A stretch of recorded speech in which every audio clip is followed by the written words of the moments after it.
தினம் ஒரு தியானம். அவர் என்னை புல்லுள்ள இடங்களில் மேய்த்து அமர்ந்த தண்ணீர்கள் அண்டையில் கொண்டு போய் விடுகிறார்.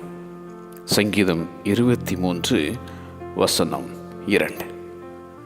கர்த்தர் என் மேய்ப்பராயிருக்கிறார், நான் தாழ்ச்சி அடையேன் என பாடும் தாவீது. நம்மை உண்டாக்கின கர்த்தருக்கு முன்பாக நாம் பணிந்து குனிந்து முழங்கார் படியிட கடவோம் வாருங்கள். அவர் நம்முடைய தேவன், நாம் அவர் மேய்ச்சலின் ஜனங்களும் அவர் கைக்குள்ளான ஆடுகளும் ஆமே.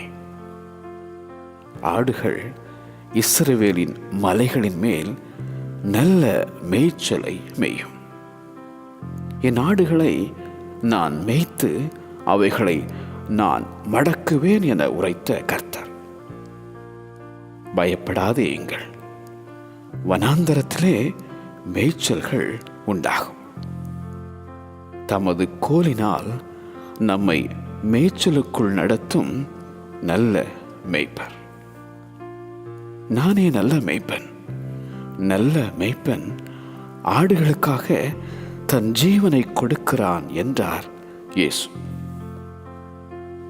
அவரை மேய்ப்பராக நீ ஏற்றுக்கொள்.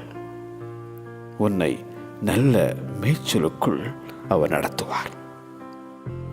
அவர் என்னை புல்லுள்ள இடங்களில் மேய்த்து அமர்ந்த தண்ணீர்களண்டையில் கொண்டு போய் விடுகிறார். அவர் என்னை புல்லுள்ள இடங்களில் மேய்த்து அமர்ந்த தண்ணீர்களண்டையில் கொண்டு போய் விடுகிறார். ஆமென்.